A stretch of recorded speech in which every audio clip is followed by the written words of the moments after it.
இப்போ கேரளாவில் கொலை செய்யப்பட்ட அந்த குழந்தையோட மரணத்தை ரொம்ப நியூட்ரலைஸ் பண்ணுறாங்க நம்ம ஆளுங்கள்லாம். என்ன பண்ணுறாங்கன்னா, அந்த குழந்தைய ஏஐயில் ரெடி பண்ணி சாமிக்கிட்ட போய் சிரிக்கிற மாதிரி, சாமி தூக்கிட்டு போகிற மாதிரி, அந்த மாதிரி அவனவங்க மனசை ஆறுதல்படுத்துறதுக்கோசரம் ஒரு கொலையை நியாயப்படுத்துகிறாங்க. அந்த குழந்தை துடிதுடிச்சு இறந்துருக்கு.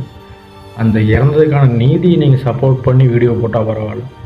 அதை எடிட் பண்ணி அந்த குழந்தை சந்தோஷமாக இருக்க மாதிரியும், அந்த குழந்தை சாமிக்கிட்ட நடந்து போகிற மாதிரியும் உங்கள் இறுதி அஞ்சலில் உங்கள் மனசுக்குள்ளே வச்சுக்கோங்க. ஆனால் அந்த குழந்தைய அசிங்கப்படுத்துகிற மாதிரி இப்போ எனக்கு சந்தோஷமாகவும் இருக்குது. அதை நீங்கள் கண்ணால் பார்த்தீங்களா? துடிச்சு இறந்ததே நீங்கள் பார்க்கல யாருமே.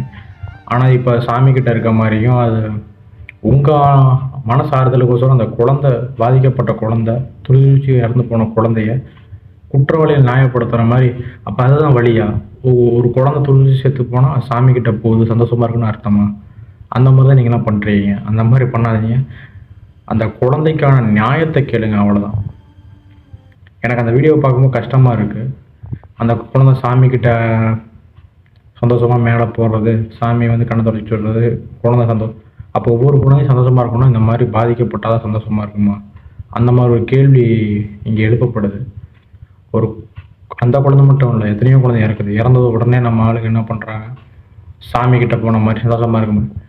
நீங்கள் அந்த குழந்தைய விடுறத விட அந்த கொன்னவங்களை, அந்த குழந்தை யாரால் பாதிக்கப்பட்டதோ அவங்களுக்கு தண்டனை கிடைக்கிற வரையும் அந்த நியூஸை ஃபாலோ பண்ணுங்கள். நீங்கள் சிம்பிளாக அந்த குழந்தை அவ்வளோதான், உங்கள் மனசு ஆறுதல். அந்த குழந்தை சாமிக்கிட்ட போயிடுச்சு, இப்போ சாமிகிட்ட சந்தோஷமாக இருக்குது, சொர்க்கத்தில் இருக்குது. அந்த மாதிரி மூட நம்பிக்கையை வளர்க்காதீங்க, ஊக்குவிக்காதீங்க. அந்த மூட நம்பிக்கையை ஊக்குவிக்காதீங்க. இதுதான் நான் கேட்டுக்கிறேன்.